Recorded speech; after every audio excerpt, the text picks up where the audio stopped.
Assalamualaikum warahmatullahi wabarakatuh. Saya Eko Adi Kuswantoro.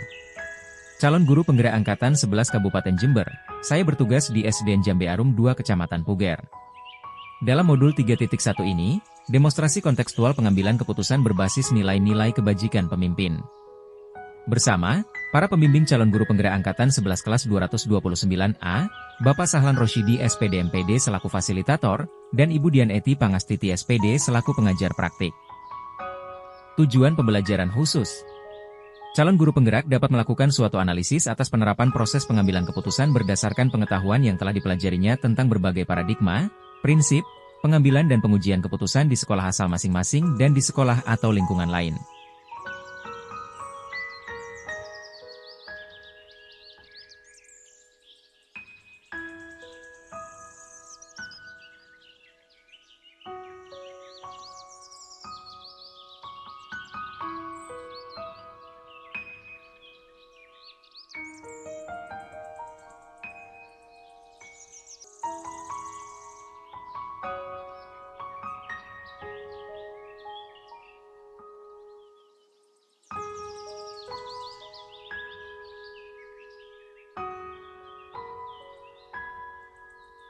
Assalamualaikum. Waalaikumsalam warahmatullahi wabarakatuh.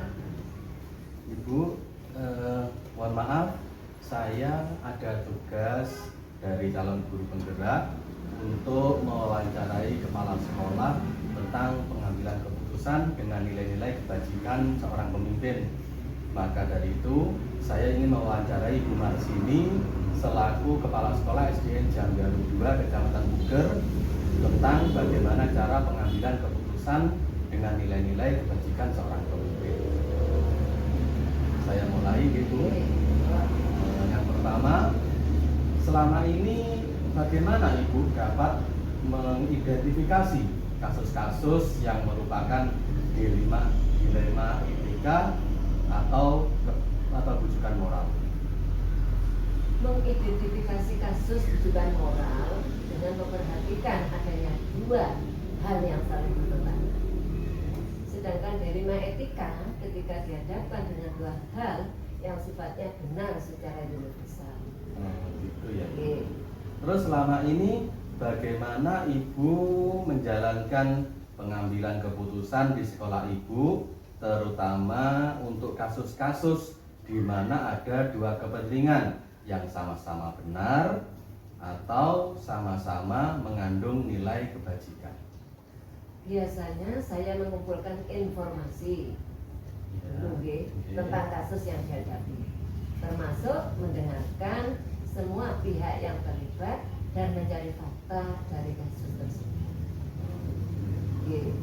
Langkah-langkah atau prosedur seperti apa yang biasa Ibu lakukan selama ini? Saya lebih menyadari bagaimana sebaiknya dalam melakukan pengambilan keputusan lebih bijaksana dalam menganalisis permasalahan sehingga bisa dijadikan pertimbangan untuk menentukan keputusan yang tepat dan terbaik. Kemudian saya mencari informasi terkait kasus yang terjadi, pihak-pihak yang terlibat, kemudian konsultasi dengan pihak yang terkait dan mempertimbangkan terlebih dahulu dampak dari keputusan yang akan diambil. Terus hal-hal apa saja yang selama ini Ibu anggap efektif dalam pengambilan keputusan pada kasus-kasus dilema etika ini? Saya melibatkan berbagai pihak, Mas. Terkait ya, pihak terkait, kemudian mempertimbangkan masukan saran dari berbagai sudut pandang, dan yang paling utama adalah keputusan yang dibuat sesuai dengan aturan yang ada di sekolah. Terus hal apa saja yang selama ini merupakan tantangan dalam pengambilan keputusan pada kasus-kasus dilema etika itu?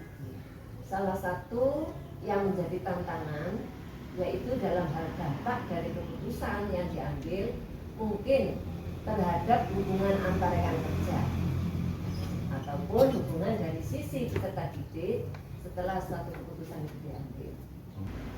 Yang dihadapi biasanya langsung diselesaikan di tempat.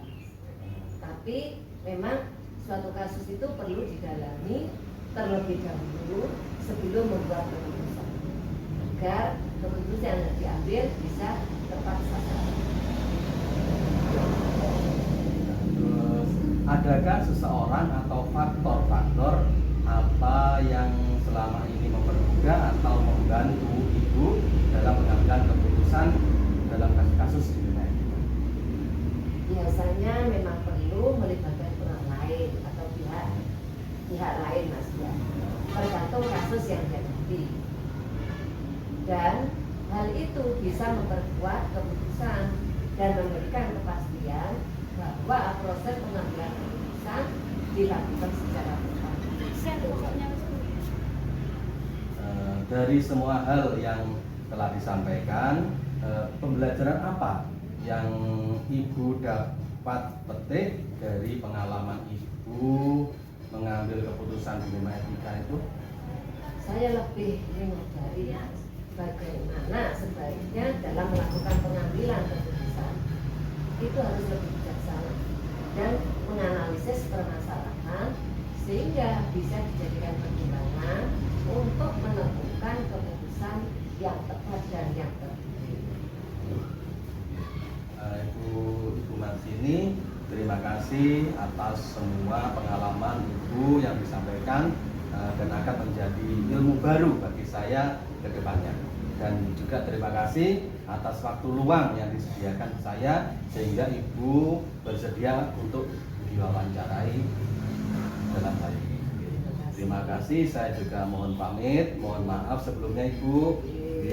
Terima kasih. Assalamualaikum.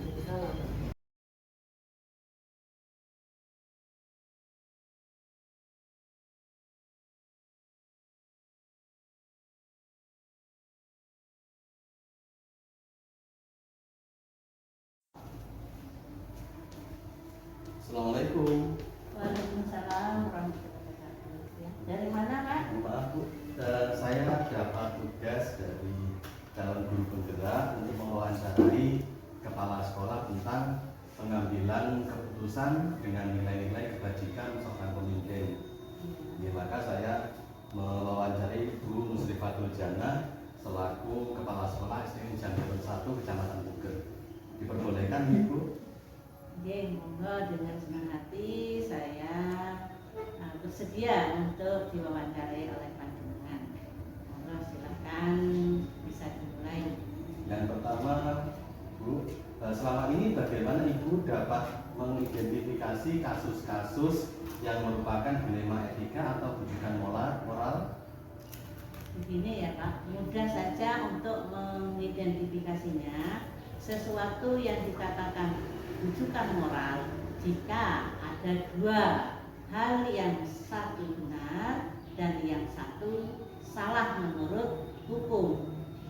Jika terdapat dua pilihan yang kedua-duanya kemungkinan benar, maka hal itu dikatakan dilema etika. Itu menurut saya.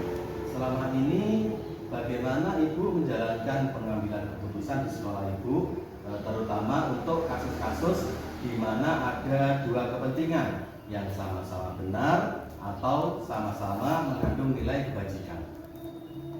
Dalam menjalankan pengambilan keputusan, biasanya di SD saya, SDN Jamber 1 itu memusyawarahkan dulu dengan semua dewan guru dalam forum rapat. Langkah-langkah atau prosedur seperti apa yang biasa Ibu lakukan selama ini? Terlebih dahulu kita mencari tahu penyebabnya, permasalahan terlebih dahulu. Siapa yang terlibat? Berdiskusi dengan seluruh warga sekolah, membuat beberapa solusi keputusan dan menimbang lagi dari berbagai sudut pandang sebelum kita itu mengambil keputusan yang final, begitu. Seperti itu ya Ibu? Iya. Hal-hal apa saja yang selama ini Ibu anggap efektif dalam pengambilan keputusan pada kasus-kasus dilema etika? Hal yang saya ambil, yang saya rasa efektif dalam pengambilan keputusan itu adalah ketika menimbang keputusan itu apakah membawa kebermanfaatan bagi peserta didik, bagi orang banyak, yang paling utama itu bisa dipertanggungjawabkan atas keputusan yang dibuat begitu. Itu tentang dilema etika. Oke. Kalau hal-hal apa saja yang selama ini Ibu anggap efektif atau merupakan tantangan dalam pengambilan keputusan pada kasus-kasus dilema etika, tantangannya bagaimana Bu? Tantangannya ini ya, dalam mengambil keputusan ini ya memang ada tantangannya. Yang menjadi tantangan itu membuat keputusan yang adil, Pak, yang adil dan ikhlas. Juga keputusan yang diambil itu apakah sudah benar dan bisa dijalankan dengan sebaik-baiknya atau sebetul-betulnya bisa dipertanggungjawabkan. Gitu ya. Terus adakah seseorang atau faktor-faktor apa yang selama ini mempermudah atau membantu Ibu dalam pengambilan keputusan dalam kasus-kasus dilema etika? Dalam pengambilan keputusan saya biasanya melibatkan warga sekolah yang mempunyai kedekatan personal dengan orang yang mengalami permasalahan, sehingga bisa lebih mudah melakukan pendekatan dan menggali permasalahan yang terjadi.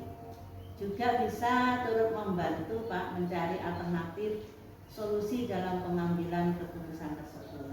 Begitu. Seperti itu. Dari semua hal yang telah Ibu sampaikan, pembelajaran apa yang dapat Ibu petik dari pengalaman Ibu mengambil keputusan dilema etika ini? Ini ya Pak ya, saya bisa lebih menyadari bagaimana sebaiknya dalam melakukan pengambilan keputusan lebih bijaksana dalam menganalisis permasalahan sehingga bisa dijadikan pertimbangan untuk menentukan keputusan yang tepat juga yang terbaik. Seperti itu. Terima kasih Bu Musrifah atas wawancaranya dan keluangan waktu Ibu Musrifah untuk saya wawancarai. Kedepannya apabila saya membutuhkan waktu Bu Musrifah mungkin diperkenankan. Oh monggo pun siap, saya siap selalu ya. Kalau gitu saya mohon pamit. Monggo. Sudah sampai selesai. Sudah. Terima kasih banyak. Waalaikumsalam warahmatullahi wabarakatuh.